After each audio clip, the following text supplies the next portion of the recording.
Terus juga di rumah ya nangis-nangisan aja teh, mau ada anak saya juga ngerasa nyesel. Kenapa nggak dirawat sendiri?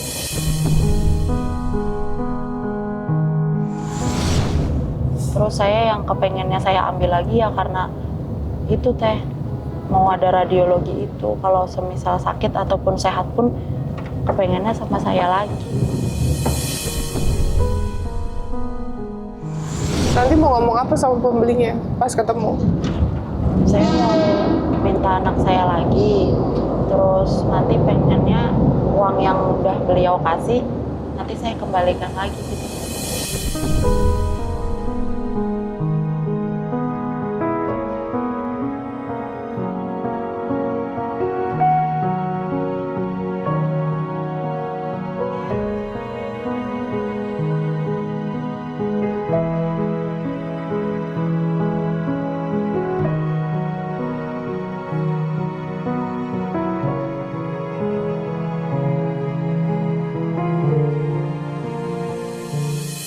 Jadi gimana kalau misalnya in case si pembeli tidak mau menyerahkan bayinya gitu, apa yang akan ibu lakukan? Aku cuma mau tahu aja sih. Atau yaudah pokoknya saya fight untuk hukum, gak apa-apa saya kena gitu misalnya. Atau ya udahlah saya ikhlaskan atau gimana gitu. Saya kan nggak tahu, saya cuma mau tahu dari versi ibu aja. Pengennya tetap pertahanin gimana caranya anaknya balik teh. Tapi ibu kena nggak apa-apa? Iya. Hah? Gimana? Ibu jadi berusaha sama hukum nanti. Saya cuma mau tahu aja dari versi ibu kira-kira. Bukan untuk gimana-gimana, cuma mau tahu aja. Kalau nanti kena hukum anak saya yang dua, bingung juga gimana.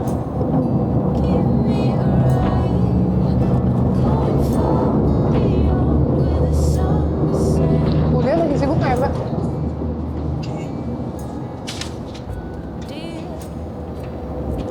Coba kita telepon dulu ya Bu Lia ya guys, dari Komnas Perlindungan Anak. Aku mau coba share sama beliau kira-kira gimana.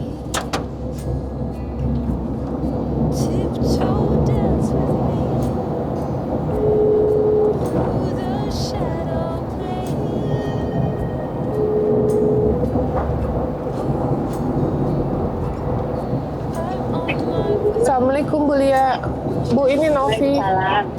Oh iya, gimana Mbak Novi? Bu, ini ada ibu-ibu yang laporin ke kita. Katanya dia itu udah lapor ke Komnas. Udah ada formnya juga sih. Atas nama ibu siapa? Wahyu Lestari. Wahyu Lestari. Apa itu? Nah, si ibu ini katanya ada laporan ke Komnas, tapi belum ada tindak lanjut dan follow up.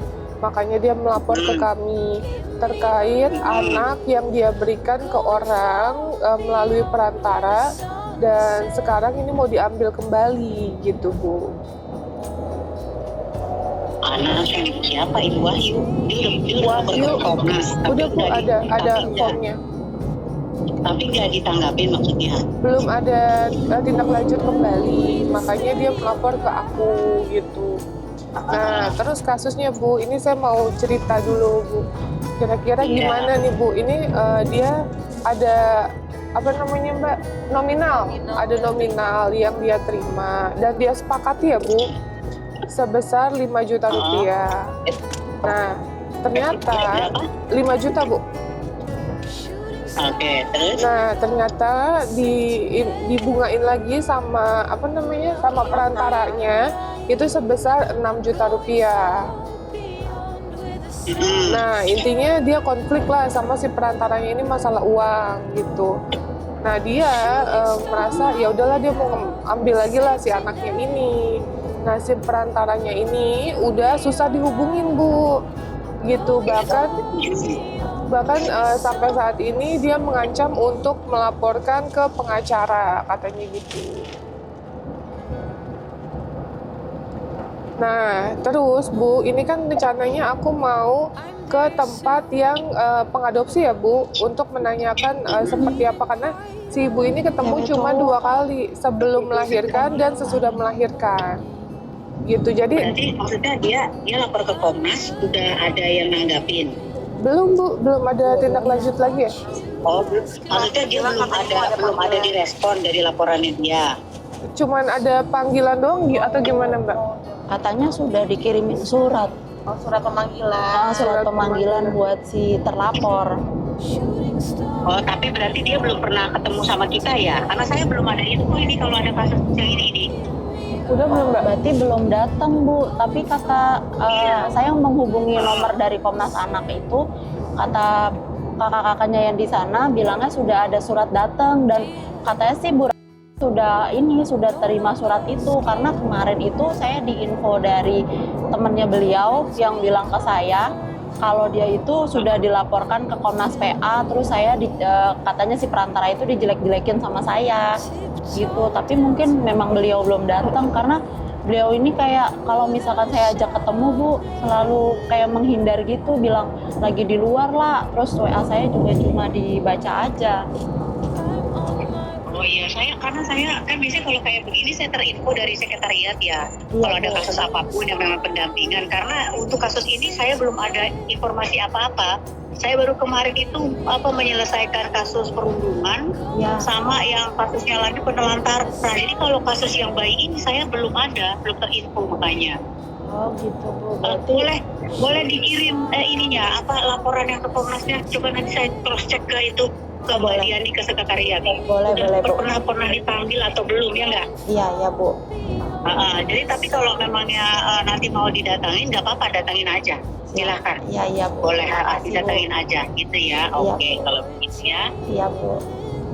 Iya. Ya makasih ya Bu Lia. Berarti kita ini ke arah yang mau yang udah adopsi ya Bu, yang ngambil anaknya ini. Iya. Boleh. Mau koordinasi Silakan aja, dulu sama aparat Iya. setempat. Oke, siap. Makasih ya Bu Lia. Nanti saya minta lihat formnya ya, yang pelapornya itu namanya siapa, coba saya cross check ke sekretariat ya. Baik Bu. Makasih ya Bu Lia. Ya, Ada formnya udah aku kirim. Sama. Oke, ya sudah, berarti kita menuju ke Jakarta Timur untuk menemui orang yang merawat si dede bayinya. Kalau aku bilang pengadopsi, bukan mengadopsi ya, karena belum diadopsi gitu loh. Yang merawat si dede bayinya saat ini, dan kita koordinasi sama aparat setempat. Oke, ikutin terus guys.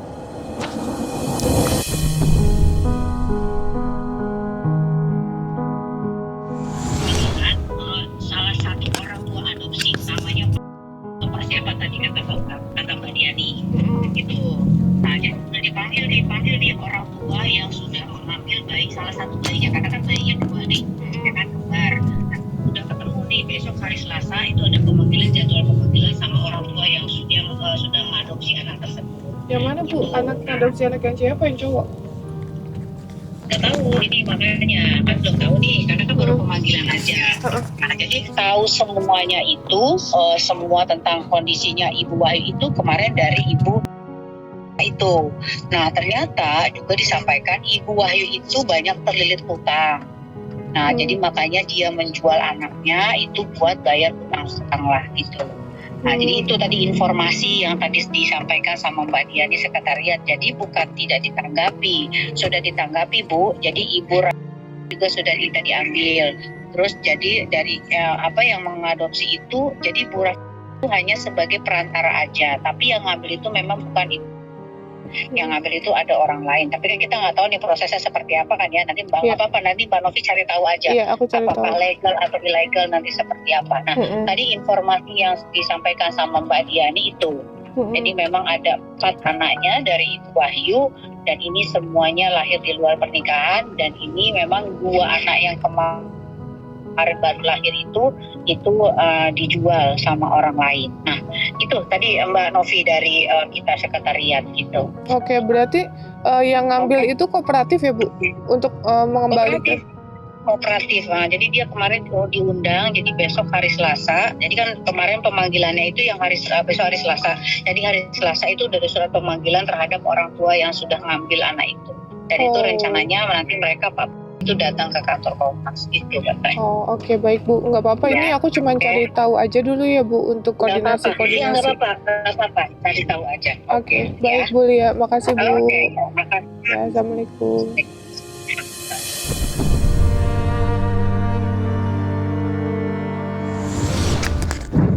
Mbak, jadi gimana Mbak? Betul itu omongannya? Enggak. Yang pertama itu saya ada nikah resmi. Ada kok surat cerainya teh, ada di rumah. Terus yang anaknya yang perempuan memang saya itu nikah siri. Nah untuk yang terakhir ini yang kembar itu saya kemarin sudah daftar ke KUA. Nah setelah mau Desember udah mau nikah, ternyata itu di Oktober saya udah isi. Dan terjadi KDRT lah dari si calon saya ini. Jadi nggak semuanya di luar nikah. Terus udah gitu gimana? Terus kalau untuk yang terlilit utang, saya ada gade motor. Itu kan memang untuk biaya anak saya juga kan teh. Nah terus udah gitu sama satu ada utang ke rentenir juga. Berarti benar terlilit tidak utang? banyak utangnya juga teh. Di Gade juga kalau yang atas nama itu dia perantara teh, bukan si adopsi. Kan nama si adopsi itu jadi Pak itu yang si perantara juga. Oke. Tunggu sebentar, ini rumahnya di mana Mbak? Dengan Malaka Baru. Depan lagi. Tapi benar berarti Mbak punya utang banyak ya? 2 aja sih teh. Oh, nah terus Mbak punya utang mau ngerawat anak ini gimana? Kan nanti saya kalau yang motor itu nanti beliau bilangnya kan saya gadenya. Nah kata nanti ngambilnya kalau misalkan sudah ada uang gitu teh. Kalau yang satu kemarin saya udah bayar kok, tinggal pelunasan lagi. Nah Mbak Tinggal mau 1 kali lagi. Mbak mau nge-grab atau mau ini Masih ojol? nge-grab. Ya terus motornya dari mana? Sewa teh, kan bisa sewa dari Grabnya. Sehari 75.000. Oh. Tapi alhamdulillah teh, maksudnya saya anaknya yang 2 ini pun masih bisa kehidupan kok teh. Kata dirawat sama tetangganya? Kalau saya nge-grab teh. Dirawat sama tetangganya emang betul? Kalau yang kecil, yang nomor 2 saya titipin kalau saya kerja teh. Gitu, tapi saya bayar dari penghasilan nge-grab kayak gitu teh.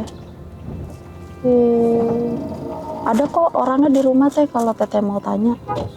Terus ada bukti kalau saya ada surat cerai resmi pengadilan juga ada teh. Malah anaknya yang semuanya di luar nikah teh. Anak-anaknya.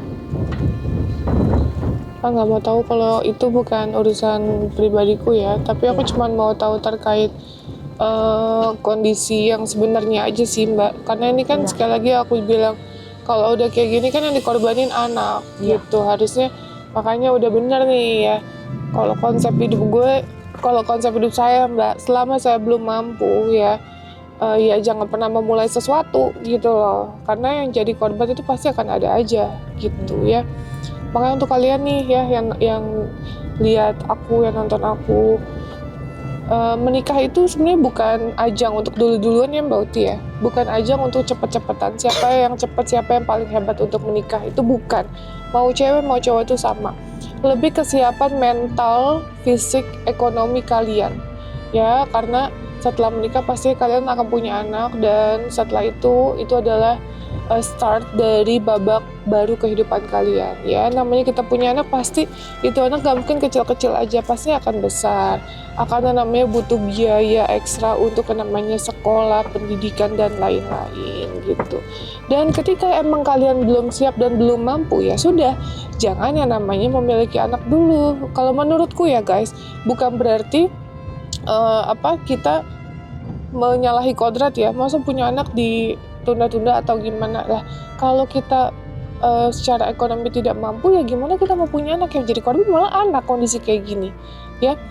Jadi malah dijual gitu ya Mbak, malah jadi dipindah tangankan. Terus udah gitu si anak juga nanti apabila dirawat tidak mendapatkan haknya, banyak banget kekurangan. Nanti si anak misalnya nih haknya harus sekolah jadi nggak sekolah, atau mungkin harus minum susu, harus gizi, vitamin, nah dia nggak dapet haknya gitu. Itu banyak hal guys yang harus difikirkan ya.